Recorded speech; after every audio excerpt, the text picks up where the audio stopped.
Olá pessoal, bem-vindos a mais um podcast do Instituto Imersão. Eu sou José Marcelo Penteado, médico do trabalho, perito judicial, sócio-diretor do Instituto Imersão, uma empresa que realiza cursos aí na área de saúde do trabalhador, perícias médicas, ergonomia e vários outros cursos que nós temos lá. Vá no nosso site www.institutoimersão.com.br. Sou também sócio-diretor da MedSafe Solution, uma empresa que desenvolve softwares para a área também de saúde ocupacional e perícias médicas. Conheça os nossos softwares lá no nosso site www.medsafesolution.com.br. E nós estamos hoje aqui com o meu amigo, também professor do Instituto Imersão, o grande Rogério Grau. Rogério Grau, ele é formado na FURB, em Blumenau, em Engenharia Química. Ele também é pós-graduado em Engenharia de Segurança do Trabalho pela UEL. Pós-graduado em Gestão Empresarial pela Fundação Getúlio Vargas. E sua área de atuação no dia a dia aí em Londrina e região é na área de Engenharia Química e de Segurança no Trabalho, trabalhando tanto como consultor como perito judicial. Seja bem-vindo, Rogério Grau. Obrigado aí por aceitar o nosso convite para estar com um pequeno tempo aí para um bate-papo aí sobre questões relacionadas aos riscos químicos e segurança do trabalho. Bom dia, Marcelo. José Marcelo Penteado, né? Olha que nome bonito, né? Fala sério, né? Mas é uma alegria estar aqui contigo. Já estamos já há algum tempo para gravar esse podcast, né? Mas a agenda está, graças a Deus, está um tanto quanto complicada para conciliar. Mas hoje estamos aqui, então, para falar um pouquinho sobre esse assunto, desmistificar que eu penso assim que é um assunto que muitos nós profissionais, tanto da medicina quanto da engenharia de segurança do trabalho, às vezes fugimos um pouco, porque a química é aquela coisa assim que nem todo mundo, né, acha muita graça. Então, assim, fazer o feijão com arroz, o básico já é o suficiente. Quando começa a aprofundar esse tema, normalmente a gente acaba correndo ou pedindo ajuda para alguém que já conhece um pouco mais o aprofundamento desse assunto, né? Eu acho que a área de toxicologia ocupacional é uma das mais difíceis aí e que requerem muito estudo, né? É muito estudo e o negócio é muito dinâmico, né? Ele muda todo dia, aparecimento de produto químico todo dia. É uma área muito complexa e muito especializada. E falando nisso, eu queria que primeiro, como a gente faz aqui o nosso podcast, primeiro eu queria que você contasse aí para o pessoal, né, que está nos assistindo aí, contasse um pouquinho da sua história, né? Quem é Rogério, como começou, como que veio parar na área de toxicologia ocupacional, todas essas questões aí. Conta um pouco a história sua pra gente. Então, eu nasci dia 5 de janeiro de 1973, era um dia nublado. O mundo modificou completamente com a minha vinda. Nunca mais o mundo foi o mesmo. Sou do interior de Santa Catarina, numa cidade chamada Ibirama, não é? E uma cidade pequena, próxima a Blumenau, né? Que já é muito mais conhecida. E lá nós tínhamos um colégio que era mantido por uma sociedade alemã, inclusive, que era muito forte, assim. Eu confesso que até hoje eu nunca vi um colégio ou uma estrutura parecida com o que nós tínhamos lá, isso lá nos anos 80, né? Nos anos 80. Então tinha um grande laboratório de química muito bem montado. E lá eu comecei a ir para essa área um pouco, né? A gostar dessa área. E aí fiz o vestibular e comecei a fazer a engenharia química lá em Blumenau. E me formei em 95. E logo em seguida, já no estágio, já fui para Joinville, trabalhar na época na Consul Brastemp, né? Empresa grande, 6 mil funcionários, hoje o Whirlpool, né? E lá eu sempre atuei muito na área de gestão, mas nunca deixei de lado o lado técnico. Eu sabia que em algum momento eu iria utilizar. E quando você vai só para o lado da gestão, você corre o risco de deixar o teu diploma meio de lado, todo aquele conhecimento você perde muito facilmente. Principalmente numa estrutura de uma empresa grande, onde realmente cada atividade, cada função, ela é muito específica. Então, eu era um chefe de seção de uma área de produção lá. E onde tinha uma área de poliuretano, injeção de poliuretano rígido expandido. Então foi uma área que eu comecei a atuar muito já naquela época. E depois acabei me especializando um pouco nessa área e atuo até hoje, né? Nunca consegui fugir dela. Depois trabalhei numa outra empresa também do ramo, na época era a maior empresa de painéis termoisolantes da América Latina, hoje ela já não é mais, né? Lá em Joinville mesmo. Depois... Joinville é um grande polo industrial, né? Pois é. É um grande polo. Eu estive lá agora fazem 2 semanas de novo, né? Passando por lá e cada vez aumenta, né? A região toda é muito industrial, muito né? Bom. Santa Catarina está... É muito forte. E tem muito a ver com a colonização, a cultura, né? Eu sou de origem alemã, italiana, né? Dá para perceber, né? Olha a cara de alemão, né? Mas lá essa cultura é muito forte, né? Então o alemão ele tem esse lado industrial no sangue, me parece, né? Porque é uma tradição lá. E o italiano também, que é muito forte na região de Santa Catarina. E Joinville, você pode olhar assim, ó, eu andando pela BR-101, né? Você já vê São Francisco, ali, logo em seguida tem Araquari. A rodovia ela está toda industrializada. Para quem costuma ir para Santa Catarina, você vai observando, está toda ela industrializada. Não tem mais espaço, diria assim, que não tem indústria. Né? Muitos espaços tomados pela indústria de uma forma geral. Então, é muito forte, né? Você vê aqui, eu vejo aqui, quando eu vim para Londrina, quando se começou a falar nas questões de qualidade total, poxa, em 94 já, eu como estagiário, a gente já era incutido na cabeça o tempo inteiro de ferramentas, metodologias na área de qualidade, melhoria contínua e outras coisas mais. E eu vejo que quando eu cheguei aqui em Londrina, isso se fala ainda hoje, como se fosse alguma coisa assim de novidade. Então tem uma diferença muito grande e de mão de obra também. Isso lhe trouxe muita experiência aí no... Com certeza, né? Porque eu trabalhei sempre em indústrias grandes e muito voltadas para essa questão da qualidade, né? A Multibras ou a Whirlpool de hoje, né? Ela é uma grande escola, toda a parte de gerenciamento da rotina, toda a parte da qualidade total, o Seis Sigma e outras coisas mais, assim como o modelo Toyota. Então era muito forte já lá nos anos 90, Penteado. Então era algo assim muito difundido. E é claro que isso é uma escola para qualquer profissional. Todo profissional que saísse de uma empresa daquele porte, ele saía preparado para enfrentar muitas outras situações. E lá você tem uma condição de treinamento e de formação assim, contínuo. É massivo aquilo. Então, toda semana, ou você, ou um colaborador de produção, ele está em sala de treinamento, sem exceção. Você, às vezes, tem tanta vaga de treinamento que, às vezes, você chega a não ter pessoas para poder treinar. E se tratando de uma linha de produção, porque você tem que trazer as metas e atingir as metas. Então, sempre é uma gestão tanto quanto complicada. Mas é uma excelente escola lá nessa região. E você ficou lá até quando, em Santa Catarina? Eu fiquei lá até 2005.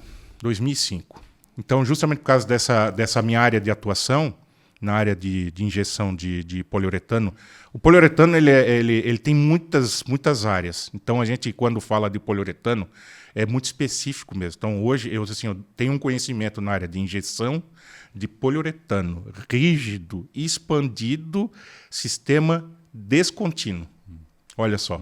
Porque hoje nós temos máquinas no Brasil inteiro, sistemas contínuos, né? Você entra com uma bobina de aço e você sai uma telha pronta contínua. Os sistemas que eu atuei eram sistemas descontínuos, com moldes fixos, né? Então, você quer uma telha de 12 metros, você vai lá e injeta uma telha de 12 metros. Faz ela sistema sanduíche, como a gente conhece hoje, né? Com a parte do isolamento térmico. Então, hoje a tecnologia, ela já... No Brasil, nós temos diversas máquinas. Quando eu atuei nessa área, existia 1 ou 2 máquinas no Brasil. Era uma quantidade pequena. Hoje, encheu. O mercado está com muitas máquinas nessa área. Então, era um mercado muito específico, é uma atuação muito específica. E aí, por eu ter esse conhecimento, na época, em 2005, aqui em Londrina, nós tínhamos a empresa chamada Rusman, do Brasil. Sim. Rusman do Brasil. Fiz muita perícia na Rusman. Então, continua fazendo agora, só que ela tem, na verdade, outro nome, né? Ela... Não é Rusman, né? Então, um outro grupo comprou, e inclusive eu presto consultoria lá, toda semana eu estou lá Adivinha fazendo o quê? Cuidando do processo de poliuretano que continua até hoje. Olha só. Então, toda semana eu estou lá fazendo auditoria de processo lá como consultor nessa empresa. E aí, em 2005, a empresa tinha um engenheiro químico bem jovem, e ele voltando das férias de Santa Catarina, infelizmente, ele veio a óbito. Puxa vida. E tinha um colega nosso lá de Joinville que vendia máquinas do Brasil inteiro. E, na época, pediram para ele se ele tinha alguma indicação, né? E aí ele me indicou. E acabamos vindo para cá. A minha esposa é daqui, né? Embora a gente se conheceu lá em Joinville, casou lá, a família dela toda daqui, ela morava aqui, ela fez a faculdade, ela é odontóloga e fez a faculdade na UEL aqui em Londrina também. Então, a gente já vinha para cá com frequência. Desde 1996, quando começamos a namorar, a gente já vinha para cá, para Londrina já, então já conhecia o local. E foi uma decisão de vida. Muitas pessoas perguntam assim, poxa, tu saiu de Joinville, um polo industrial, né, com tanta oportunidade. A gente nem sempre sabe explicar tudo que acontece, os caminhos que nos cruzam. E é isso mesmo. E tantas coisas boas que me aconteceram aqui depois, né? E aí a gente acabou vindo para cá em 2005. Eu comecei a atuar nessa empresa. Essa empresa ela tinha um grande mercado, mas tinha um problema de gestão grande, tanto que em 2008 ela veio a fechar as fábricas no Brasil. Só que eu saí antes. E aí que eu comecei a atuar, que eu terminei a especialização em 2007 e fui atuar na área de defensivo agrícola, né, na empresa na época chamada Millennium, hoje Adamar. Né? Muito grande também, muito complexo. Você só pegou coisa. E lá porque foi muita coisa de Milênio. Justamente. E lá foi a minha primeira experiência como engenheiro de segurança do trabalho. Olha só. E você sabe, você conhece a empresa também, é uma grande escola para mim. Então, eu só tive momentos de decisão da minha vida profissional de mudança. Deus foi muito generoso comigo, me deu possibilidade de estar em empresas que realmente eu pudesse aprender. Então, lá é um caso, numa área de defensivo agrícola, química pesada, né? Química forte. Então, um grande aprendizado, tanto na área da segurança do trabalho quanto na área da engenharia química. Um prato cheio, uma empresa dessa por uma formação que nem eu tinha na época. E de lá, depois fui para uma outra empresa, de novo na área do poliuretano, né? E em 2015, aí eu repensei a minha vida. Fui para um mosteiro, fiquei 5 dias em silêncio. Acreditem ou não, eu fiquei 5 dias em silêncio. Fui no mosteiro rezar um pouquinho. Falei, ô senhor, o que eu posso fazer da minha vida? Eu já há tanto tempo em multinacional. E esse tipo de empresa, cara, ele te consome, né? Só para quem não sabe, o Rogério, além disso tudo, eu não coloquei no currículo dele aqui, mas, além disso tudo que a gente colocou na introdução aqui, ele é diácono, não é isso? Pois é, cara. Você sabe, assim, eu sempre brinco com uma imagem... Assim, fez pós em teologia... o diaconato são 5 anos, diaconato né, da Igreja Católica, são 5 anos de formação de teologia, né? Praticamente no seminário. E aí, depois disso, já fiz 2 pós-graduação na área bíblica. Olha só. E eu digo assim para todo mundo que o meu curso, né, quando eu dou os cursos, é o único curso desse país que no final da formação sempre tem uma bênção. E é de graça. É isso aí. Eu não cobro nada pela bênção. A bênção é gratuita. E quando eu chego em perícia, né? Quando eu chego em perícia, que o pessoal me conhece, já fala assim, ô diácono, antes de nós começar a fazer a perícia, vamos fazer uma oração aqui, olha. E se vocês brigar aqui, eu dou uma bênção com a mão esquerda. Bênção com a mão esquerda não é coisa boa, gente.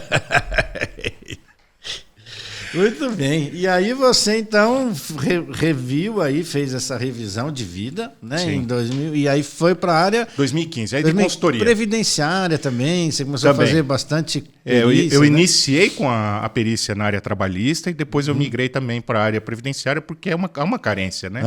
A gente sabe que os honorários na justiça previdenciária, ela não é um honorário assim que chama a atenção de maioria dos profissionais. Mas eu entendi que seria interessante entrar nessa área, como tem poucos, né? E acabei também estudando, quer dizer, me aprofundando mais nesse tema. E hoje eu continuo fazendo, né? Tanto as perícias previdenciárias, né? Perícias trabalhistas eu continuo fazendo mais nas varas de fazenda pública, né? E também as consultorias nas áreas, ou assistências técnicas. Assim então, você faz bastante assistência técnica mesmo. Bastante assistência técnica para algumas empresas, né? Autor é muito difícil, porque às vezes não tem condições de pagar, mas também faço, né? Não tem problema de atuar nas duas vertentes. Porque a gente fala assim, a nossa área ela é técnica, né? Justamente. Não tem de onde sair. Se você for eminentemente técnico, então eu falo isso como médico perito. Eu fiz muito tempo perícia de insalubridade e periculosidade também, numa época aí que era muito carente aqui na região, né? Eu comecei a fazer perícia em 2001, alguma coisa assim, nem lembro mais. E na nossa região não tinha, por exemplo, perito que fizesse engenharia de segurança do trabalho. Tinha o Panosso, lembra do Panosso? Gente finíssima, né? Mas ele já fazia assistência para algumas empresas e pouca gente queria fazer porque não tinha pagamento, né? Sim. Então, assim, você não tinha nem a garantia do pagamento da União. Se o autor perdesse, você não recebia nada. Você trabalhava e não recebia. Então, ninguém queria fazer. Então foi uma época que eu passei a fazer, então eu fiz muito insalubridade, periculosidade. Inclusive fizemos já algumas juntas. Você botava muito medo na gente. Eu acho que lá na Milênia, né? Eu fui fazer perícias de periculosidade. Foi lá, o pessoal, assim, eu era novo aqui, daí o pessoal falou assim, olha, vai ter perícia aí e tal. Eu digo, tranquilo aqui, porque já paga os adicionais, é bem controlado. Ele assim, mas quem vem é o doutor Penteado. Eu digo, e daí? Não, ele é bravo, não sei o quê. Pô, já fui pra perícia com medo já, cara. Eu digo, quem que é esse cara? E aí a gente sempre diz assim, tanto a perícia em insalubridade, periculosidade, perícia médica, ela é eminentemente técnica. Existe às vezes alguma divergênciazinha entre... Mas assim, o branco é branco, o preto é preto, a divergência vai dar no cinza, que pode ser um cinza mais claro, um cinza mais escuro, né? Então, mas são muito poucos, né? Então, você atuando tanto como para a empresa, ou como para o trabalhador, ou como perito, ou como assistente, o nosso trabalho é técnico. Né? Não foge, né? Ele não é jurídico, ele não está lá para defender nenhuma parte. Né? Ele está para fazer uma análise técnica, é isso que é importante. Né? Então, uma vez até eu fiz uma reunião com um escritório de advocacia que trabalha na área trabalhista aqui, e eram pessoas conhecidas, né? E até o proprietário do escritório falou assim para mim, Rogério, tu vai atuar em qual área? Autor ou empresa? Aí eu fiquei na dúvida, assim, o advogado insistiu, né, na pergunta, né, e eu confesso que eu não entendi na hora. Passado um tempo, eu entendi o que ele quis dizer. É justamente isso que você está falando. Quando você se predispõe a atuar de forma técnica, claro, dentro das nossas incompetências, porque a nossa legislação também ela não ajuda, né, todo mundo já sabe, isso é chover no molhado, mas quando você atua de forma técnica, você não tem problema de atuar nem de um lado e nem de outro, porque para nós não tem lado. Claro, o cara que contrata é cliente, mas, por exemplo, eu tenho algumas atuações em determinados nichos aqui, e quando eu vou negociar a minha participação como assistente técnico, eu falo assim, olha, existe um limite da nossa conversa. Né? Quando ultrapassar esse limite, eu deixo de atuar. Então tem que deixar claro, porque toda vez que você deixa, vamos lá, usar um termo forte, você se deixa corromper, você nunca mais sai. Porque daí você fica literalmente com aquela expressão meio chula, assim, de rabo preso. E isso é péssimo para todo profissional. Porque o seu laudo está escrito lá. Né? Então, assim, você escreveu isso, aquilo lá está escrito e vai continuar sempre escrito. Né? Então, isso é que é importante. Pode ocorrer mudanças? Pode, porque eu falo assim, se eu falar um laudo que eu fiz de Lerdort em 2004, e eu vou falar de um laudo agora em 2024, em 20 anos, a medicina, e eu gosto de usar essa frasezinha que eu acho muito legal. Assim, gente, a medicina ela não é dogmática. Portanto, ela admite mudanças. Então, justamente, o que eu falo em 2004, pode ser que eu não esteja falando a mesma coisa em 2024, porque novos conhecimentos apareceram. Né? O exemplo que eu dou é do ovo. Né? Quando eu era estudante de medicina, quem tinha colesterol alto não podia comer ovo. Não, você exclui o ovo. Hoje pode comer, não pode comer carne de porco. Hoje pode comer carne de porco. Então, assim, é a mudança que a ciência nos traz. Né? Então, não podia comer muito, né? Hoje pode comer muito. Mais ou menos. E aí, quando você entra com essas questões técnicas, e aí eu queria até fazer uma pergunta para você. O pessoal chega e fala assim, doutor, mas tem ruído lá. Lá é quente, né? E aí a gente fala assim, peraí, isso é um risco ou é um perigo, né? Então, eu acho que o primeiro ponto que para a gente começar a ter a nossa conversa técnica é saber assim, como que eu vou diferenciar, né? Como que eu diferencio hoje uma coisa que é um perigo e uma coisa que é um risco? Então, até quando a gente vai fazer um levantamento da toxicologia ocupacional, do levantamento de riscos químicos, ou até a gente pode lembrar uma atualização que foi muito interessante, o próprio PGR, da NR1. Né? Ele também traz critérios e conceitos de perigo e risco. De uma forma muito simples, a gente poderia dizer o seguinte, que o perigo é uma avaliação qualitativa. O risco é uma avaliação quantitativa do perigo. Né? Eu tenho um cachorro aqui amarrado, eu estou a 10 metros de distância dele. É perigo ou risco? É um perigo. Qual que é o risco dele? Se ele estiver bem amarrado, é um risco pequeno. Provavelmente ele não vai me morder, não é? Então, esse é o conceito para a gente diferenciar de uma forma muito simples, perigo e risco. Então, perigo é tudo aquilo que é um potencial, né, que pode causar algum dano, uma lesão, um agravo à saúde. Esse é o conceito de perigo.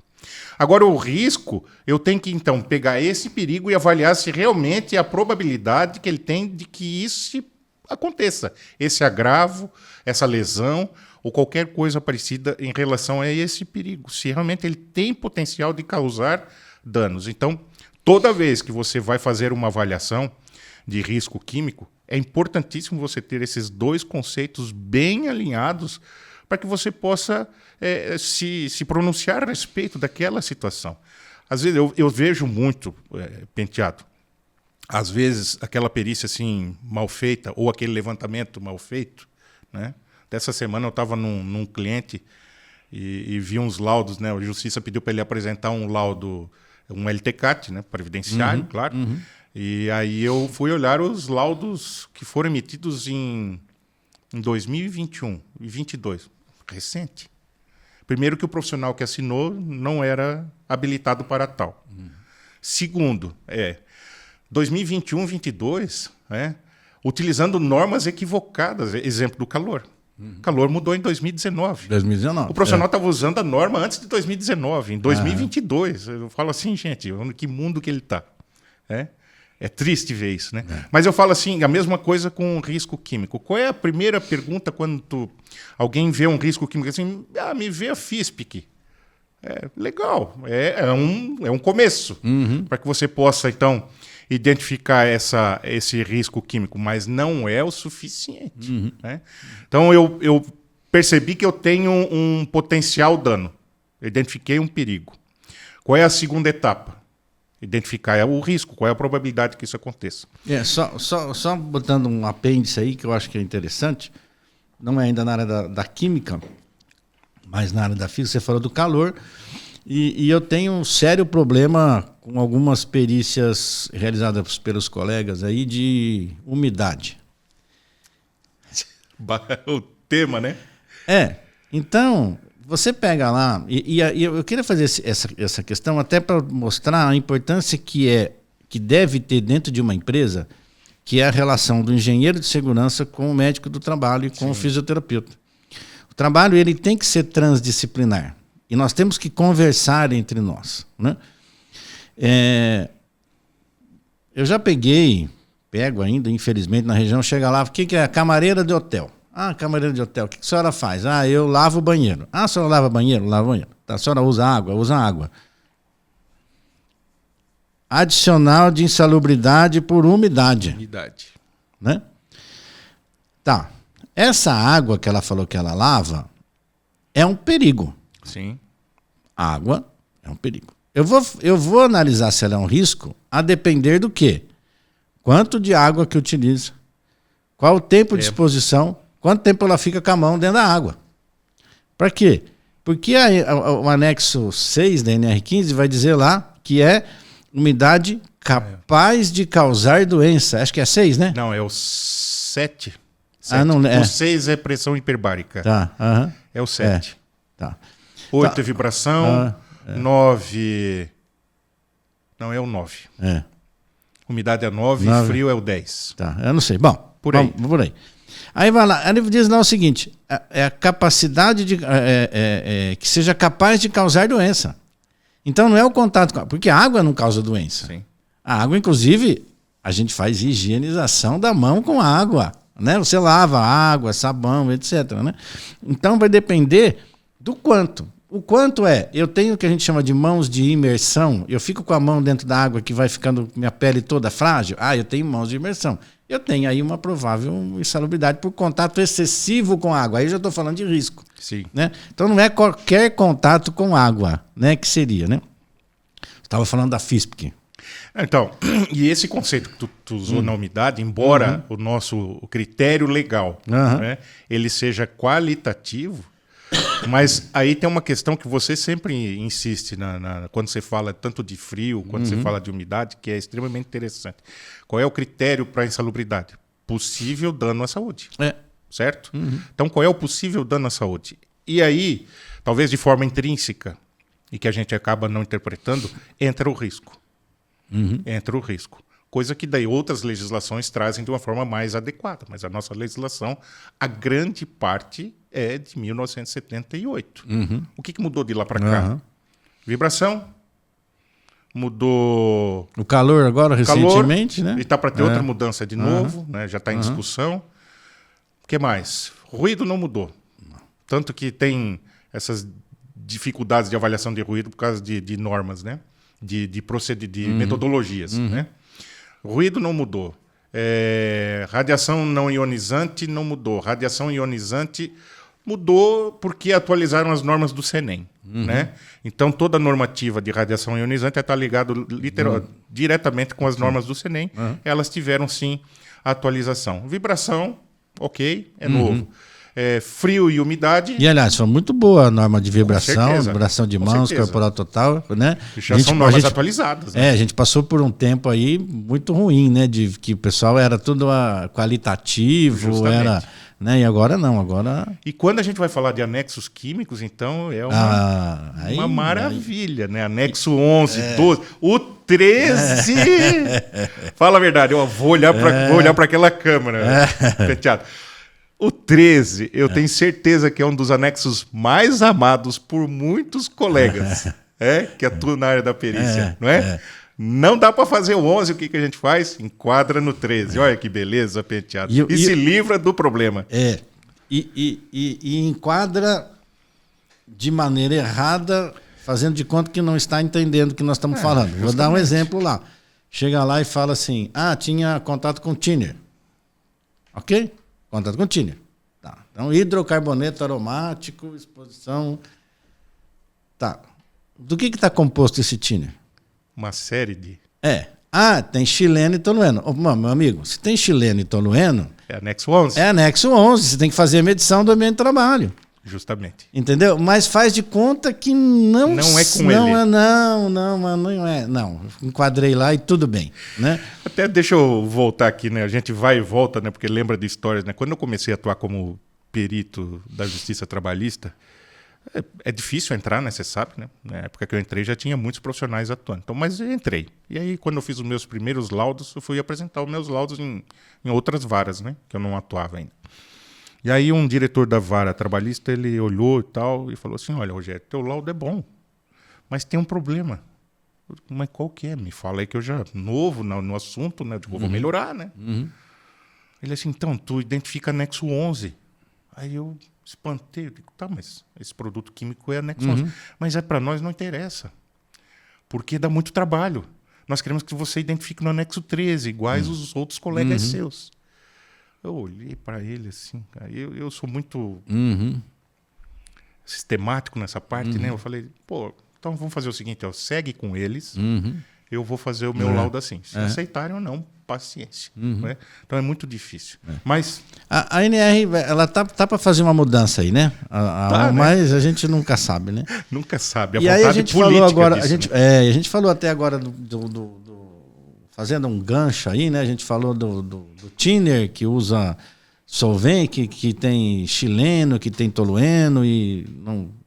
Aí eu pergunto para você, todo produto químico ele tem uma ficha de segurança, certo?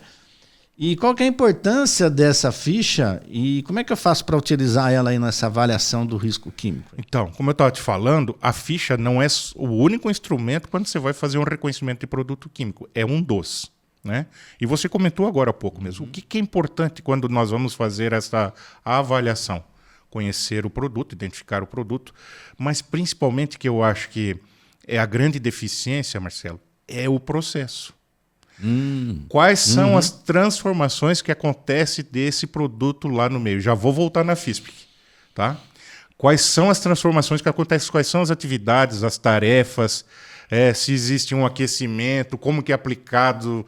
Exemplo assim, tu pega um óleo diesel. Um óleo diesel tem um ponto de ebulição acima de 200 graus.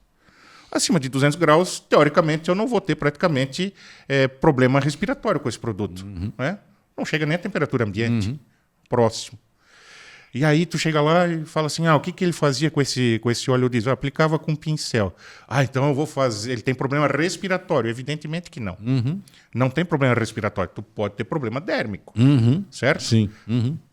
São coisas muito distintas. Então, aí é que está. Eu acho que o grande trabalho que você falou de interação entre o médico do trabalho e o engenheiro, para que eles tomem as decisões corretas, é conhecer o processo. Quais são as atividades que o trabalhador faz, quais são os produtos que são utilizados, qual é o processo de transformação daquele produto. Nós temos, por exemplo, o caso dos fumos plásticos. Então, isso que eu ia falar. Né? Você tem assim, processo em plástico, tu aquece ele. O plástico, se tu aquecer a 60, 80 graus, tu já tem o fumo. Né? O que tu faz com aquele produto lá? E ele se transforma num monte de outro produto. Então, é isso. Aí estão as pegadinhas. É isso, você tem um PVC, não lembro lá dos... Sim. Você tem lá um tal que aí quando você aquece ele vira isso. Justamente. E a pessoa não mede o isso. Não. Né? Ela não estuda. Por isso que eu falo, a FISPIC é uma fonte de informação. Mas, inclusive, não tem um campo na FISPIC que fala assim, quais são os subprodutos de decomposição do produto. Olha só. Tem. Pessoal, isso aí que está falando é importante. Hein? Agora, todas elas são boas, nós vamos falar bastante da FISPIC, todas, evidentemente que não. No nosso país, se tu pegar assim, muitas FISPICs são rasas, justamente só para cumprir uma obrigação.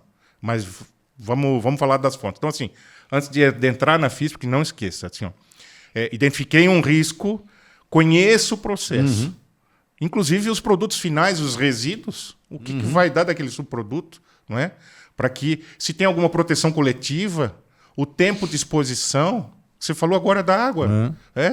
Se eu fico 5 minutos em contato com a água, qual é o risco que eu tenho?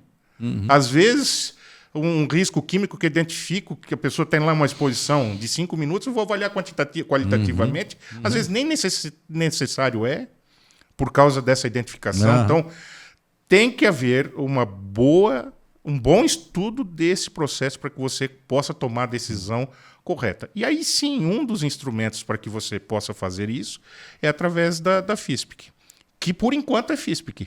Né? Ele está até mudando, né? Vai Só mudar. fazer um adendo aí.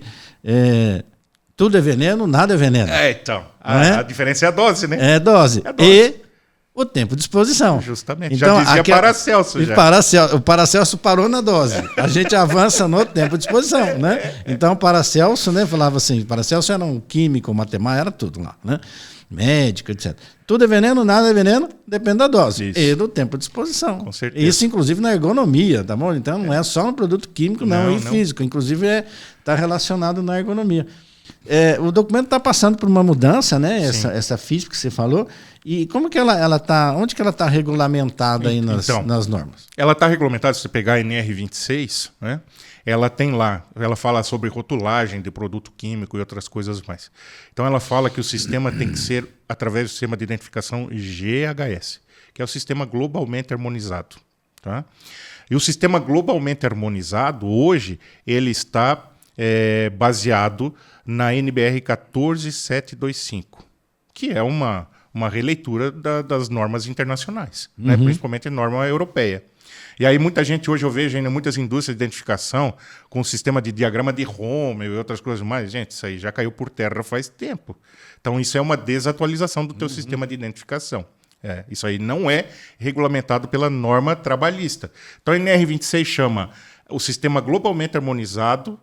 Efetivamente lá não cita a NBR, mas o único hoje sistema globalmente harmonizado, regulamentado no Brasil, normatizado, é a NBR 14725, que até então ela era dividida em 4 partes. Né? Em 2023 ela sofreu uma alteração e hoje ela é uma norma única. E qual que é o prazo para adequação das empresas fabricantes? 2 anos após a publicação da norma. Então, ela foi publicada em 2023. Então, as empresas têm até 2025 para atualizar as suas FISPICs, que não se chamarão mais FISPIC, se chamarão FDS, Folha de Dados de Segurança.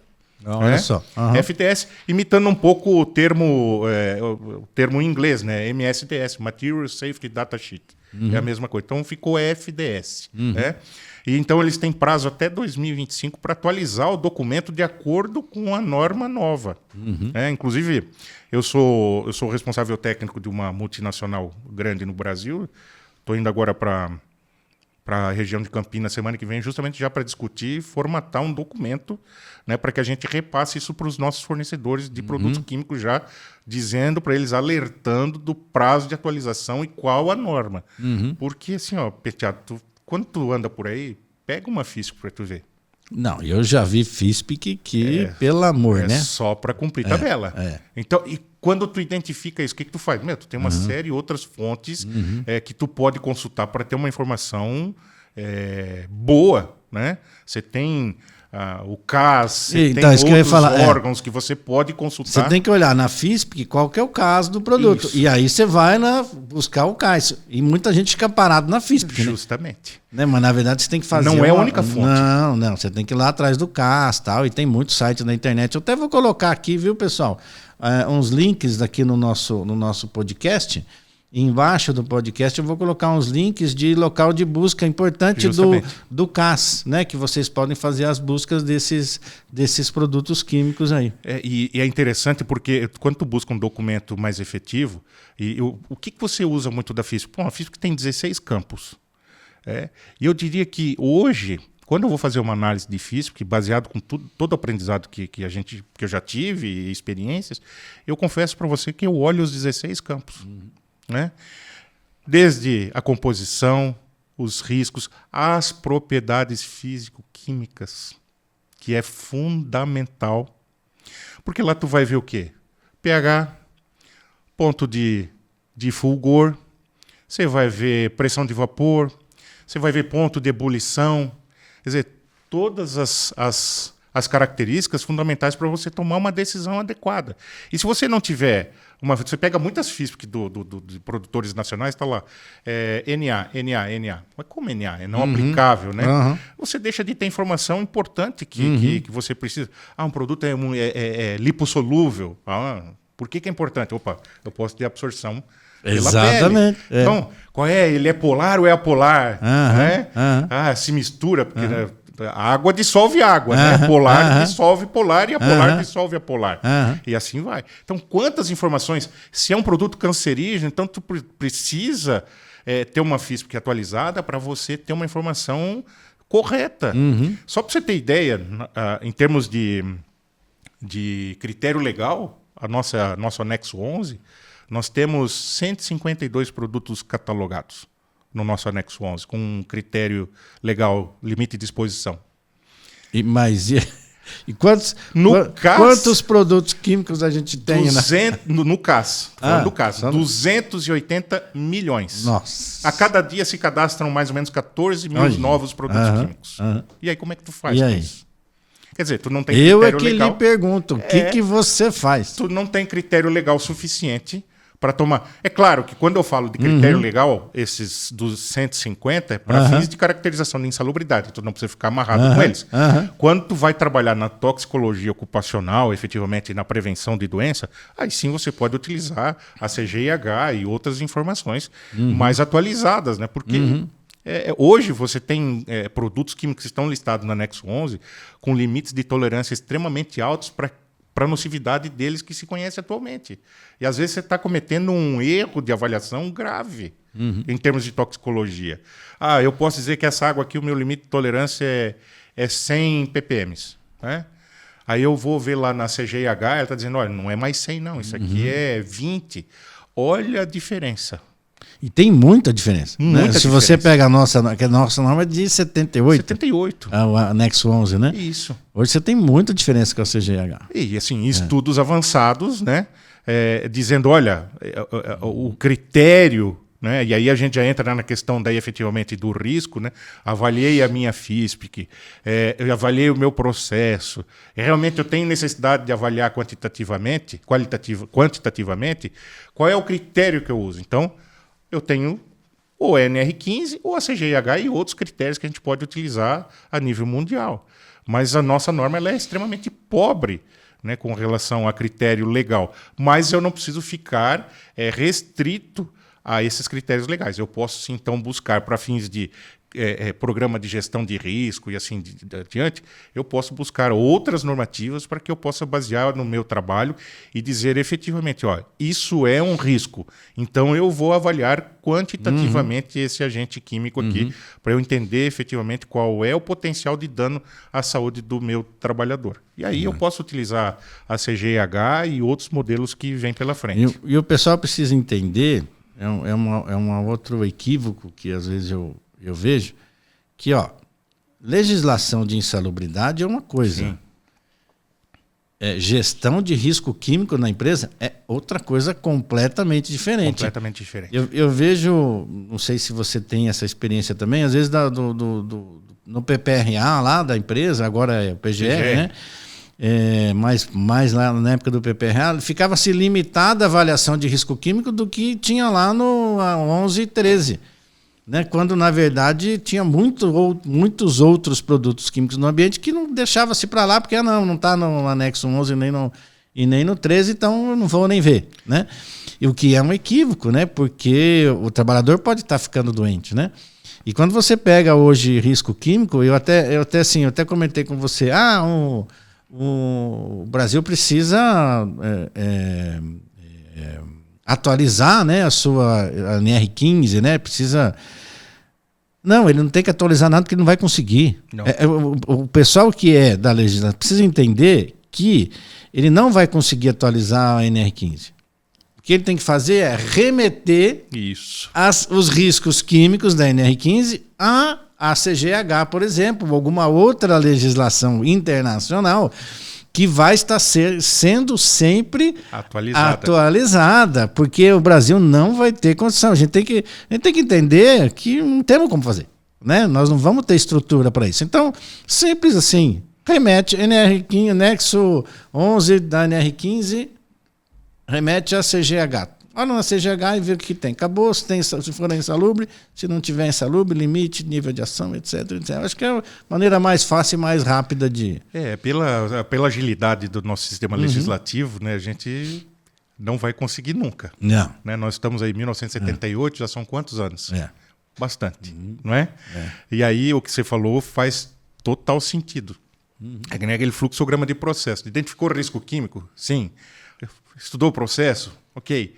Vai avaliar quantitativamente? Sim. Agora vá para a CGIH. Simples assim. Não precisa complicar, inventar a roda. Nós não temos condições hoje de atualizar numa velocidade que nos dê condição de avaliar de forma correta um risco químico, e aí nossa população vai adoecendo, como a gente já percebe isso. E você falou do PPRA. Sempre foi utilizado, na maioria das vezes, de forma equivocada. Né? Era um documento que era utilizado para concluir insalubridade ou periculosidade, ou concluir até aposentadoria especial. Quer dizer, não é o documento apropriado para isso. Lá é um programa, deveria ser um programa de prevenção, como você falou. Então, quando eu falo prevenção, eu tenho que abranger todo o meu sistema. Eu vou fazer um laudo de insalubridade, aí já é diferente. Aí vou usar anexo 11, anexo 12 para as poeiras e o bendito anexo 13 de forma qualitativa. Mas assim, de forma qualitativa, mas com critérios, né? Não é uma simples exposição. A simples exposição parece decreto da aposentadoria especial lá do começo. presunção da exposição, simples exposição, estava tudo resolvido. Mas a gente sabe que não é assim.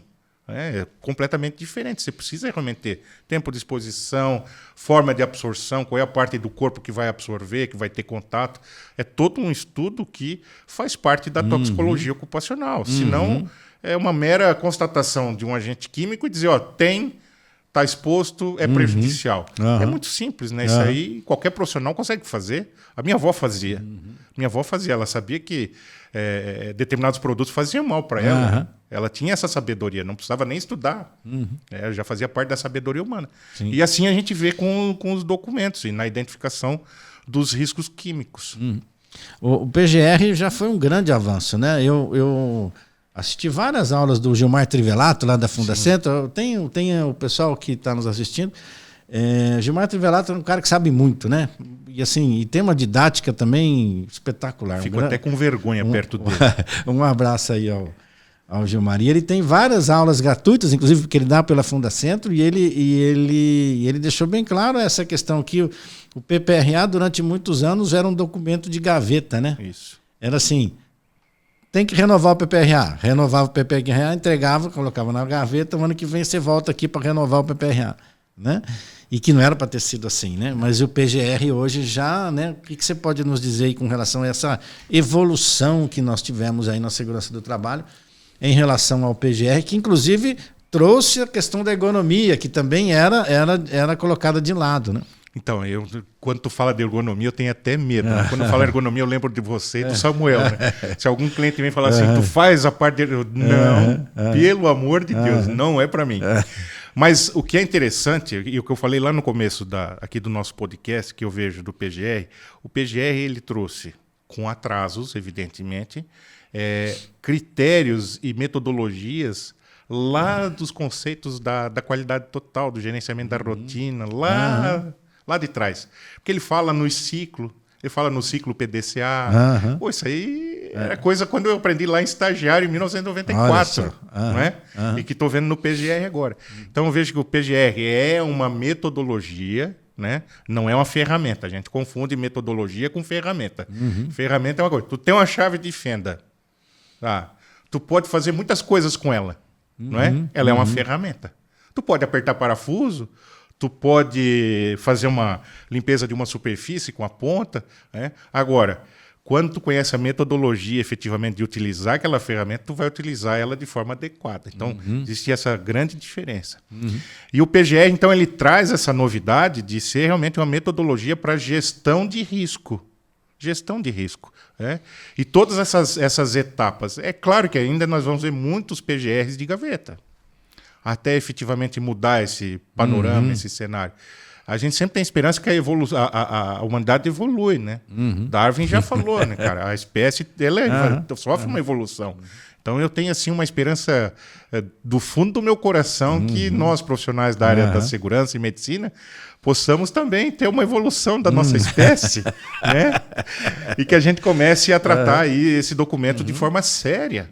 De forma séria. E assim, hoje ele tem não só critério para avaliação, mas tem critério para você renovar ele, para reavaliar. E isso é um PDCA. Né?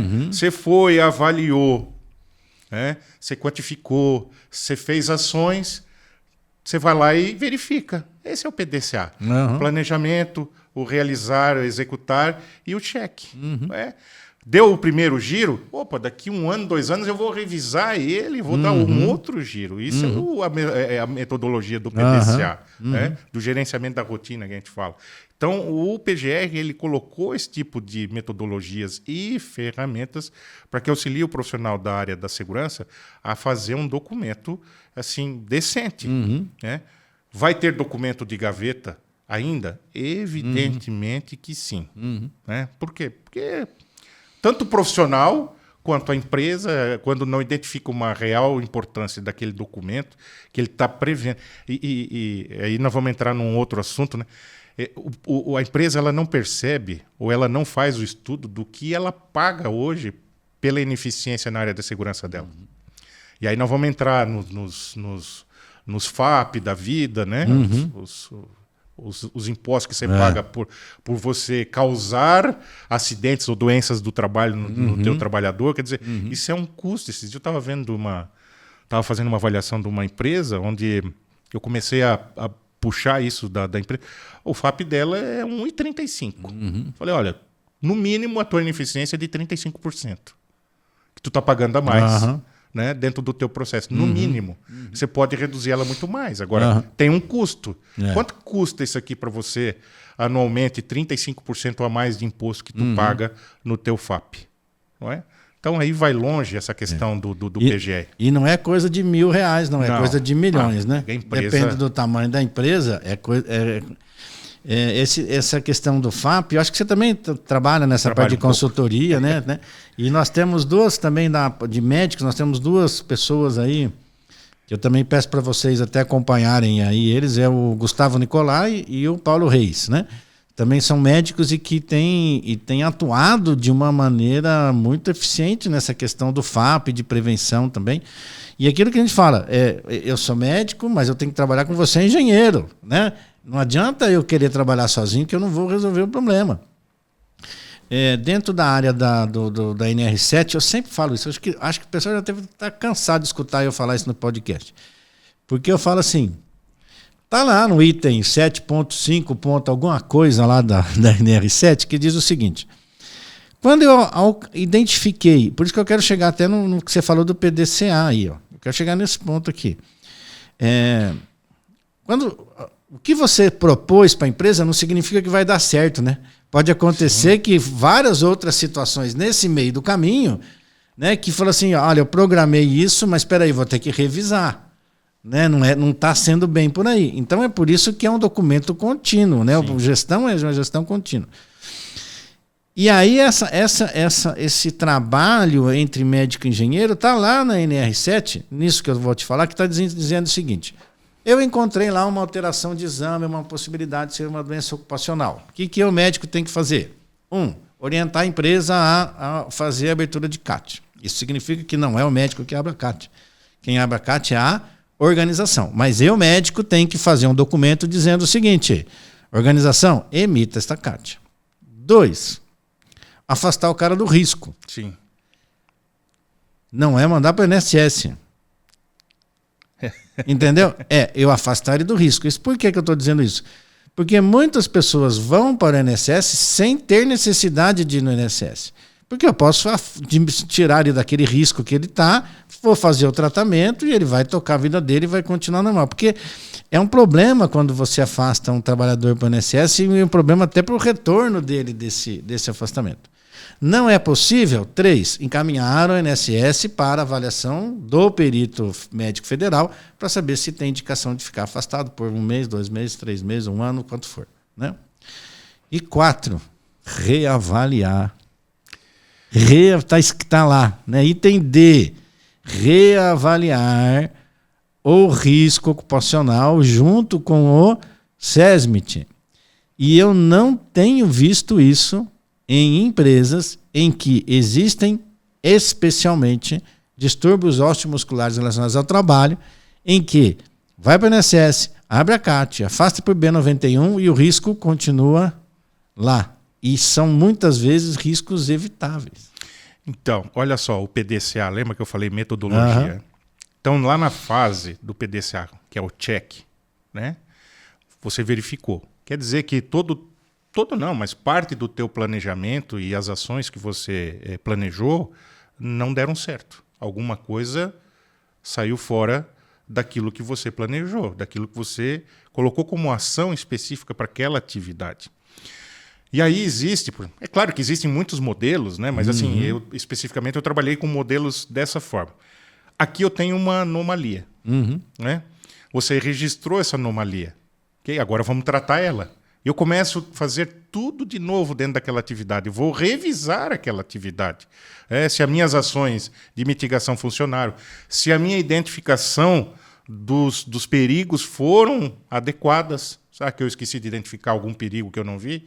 E como, por consequência, será que esse perigo tinha uma probabilidade de ser um risco maior e a minha classificação foi menor lá nas matrizes de probabilidade e severidade? Pode ter. Por isso que o PDCA, dentro desse conceito e aplicado dentro do PGR, ele funciona na prática. Sim. E eu vou te dizer assim, ó, eu já trabalhei em empresas que isso não era conversa fiada. Funciona. E funciona bem. E empresa grande. Independente do tamanho da empresa, funciona penteado. É claro, tem que ter uma rotina que a gente fala. Por exemplo, eu tinha uma empresa que eu trabalhei como engenheiro de processo na área de... Até não comentei, né? Porque eu fiquei pouco tempo lá, foi uma aventura. Mas era uma empresa na área de impressão offset, que hoje em dia, inclusive, já essa unidade nem existe mais lá em Curitiba. Mas era uma empresa, na época, de grande porte. E lá eu cheguei justamente logo saindo da Whirlpool, né, cheio de vontade, né, e muito conhecimento.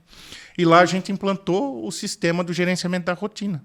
Né? Não tinha, a gente começou numa máquina, depois foi numa segunda, numa terceira. Quando vai ver, o processo estava implantado em toda a empresa. Todo dia de manhã, sem exceção, eu tinha acesso aos relatórios, por exemplo, de paradas de máquina, quais foram os problemas, e todo dia nós pegávamos o maior problema e tratávamos diariamente. Olha só. Sabe? Então, assim, funciona. E isso vale para a segurança, para a medicina, para qualquer área que você for atuar. Porque lá a gente identificava diversos tipos de problema. Não só problemas relativos à área produtiva, mas, às vezes, problemas da área de segurança também. Então, entravam... eu tinha uma grande parada de máquina, eu não atingi a meta. O que foi que aconteceu? Tem lá um relato. É essa anomalia que eu tratava e verificava de novo. E assim girava constantemente o meu PDCA. Coisa que pode ser feita também no PGR. É claro que a cultura das empresas é mais voltada para atingir metas, né, de área produtiva, que você teoricamente você consegue enxergar o cifrão de forma mais simples, né, do que a área da segurança ou medicina, às vezes. Inclusive, nessa empresa que eu te falei, do FAP agora, eles têm o programa de participação de resultados. E lá tem, tipo, metas de número de acidentes. Eu falei assim, não é uma meta inteligente. Por que tu não põe uma meta assim de redução de FAP? Aí é uma meta inteligente. Sim. Né? Porque se tu realmente for tratar aquilo que tem adoecido a tua população, tu tá realmente atuando na causa. Às vezes um acidente ele não representa as doenças que ocorrem efetivamente no teu ambiente de trabalho. Né? Pô, deu um acidente aqui, simples, eu cortei o meu dedo. Teoricamente vai acontecer alguma coisa com o teu trabalhador? Em termos de doença? Não vai. Agora, ele teve um distúrbio osteomolecular. Olha que chique esse negócio. Fala sério, né? Eu saí lá de Ibirama, aquela cidadezinha de 20 mil habitantes, uma tribo indígena que tinha lá, chegando agora aqui em Londrina, diante do Dr. Marcelo Penteado, falando de distúrbio osteomuscular. Olha, Deus livre, se a minha avó tivesse aqui, ela ia ficar abismada com um negócio desse. Mas você tem efetivamente uma ação, inclusive, que daí você consegue mostrar para o empresário, para o gestor, dizer, opa, aqui eu tenho cifrão. Aqui eu tenho cifrão. Ele consegue enxergar melhor onde que está perdendo dinheiro. Ao invés de eu ficar assim, poxa, eu vou ficar aqui em número de acidentes. Não é uma. Já é passado isso. Não é uma meta inteligente. A meta inteligente hoje eu acho assim, ó, estipula... Trabalha no teu FAP, trabalha em metas que efetivamente você consiga demonstrar que você tem ali um custo, e esse custo é alto pela tua ineficiência na parte tanto da segurança quanto da medicina do trabalho. Muito bem, senhor Rogério. Estamos chegando aí ao final do nosso... Mesmo? Mas já do nosso podcast. E eu queria que você finalizasse falando para o pessoal que está nos assistindo aí, principalmente engenheiros, segurança, técnicos de segurança do trabalho, né? Médicos do trabalho, quais são aí os bons critérios que eles têm que seguir para fazer uma avaliação de um risco químico? Bom, além de tudo que a gente já comentou aqui, desde a forma de identificação dos perigos, a quantificação do risco, né? Entendendo bem as atividades, o processo, estudando bem o documento que fala sobre aquele produto químico, cuidado com os processos de transformação, de degradação de produto químico. Um produto químico X se transforma em outro, às vezes, não é? A gente falou aqui. E, além disso, você chegou à conclusão que vai avaliar quantitativamente, você tem que escolher uma empresa que seja idônea, né? Um parceiro que tenha uma certificação e um registro junto ao Inmetro. Hoje você vai encontrar laboratórios que não são acreditados. São laboratórios que fazem o trabalho, mas se você for olhar no Inmetro lá, ele não tem a acreditação nas normas de laboratório, que é 17.025, se não me falha a memória. Né? Até já fui auditor de 17.025. Então, assim, você tem que escolher esse teu fornecedor justamente sempre olhando esses critérios. Primeiro, como que ele se comporta no mercado, e aí você vai buscar informações junto a outros colegas seus, e principalmente, então, olhando essa questão da acreditação desse laboratório. E baseado em métodos aceitos internacionalmente. Às vezes, alguns laboratórios apresentam métodos adaptados.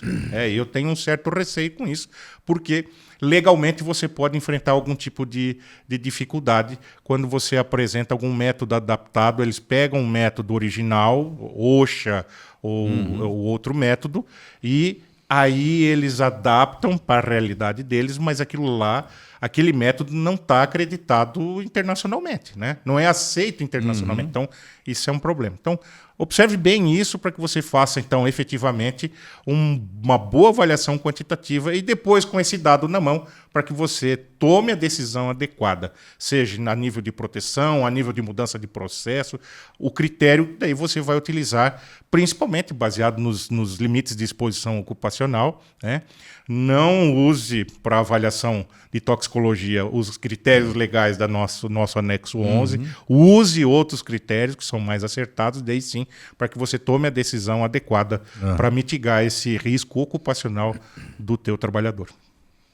Muito bom. Rogério, agradeço aí. Nós vamos ter que marcar outros podcasts, né? Porque eu acho que é muita coisa para se falar dessa área, né? Com certeza. Agradeço muito aí o tempo que você dispensou para estar conversando aqui com a gente. E agradeço a vocês que estão aí nos assistindo. E espero que tenha sido de bom proveito, que tenha sido um papo bem legal para vocês. E não esqueçam, se inscreve, ativa o sininho, compartilha aí para que o YouTube entenda que o nosso podcast é algo relevante aí para o pessoal da saúde e segurança do trabalho. Pessoal, muito obrigado.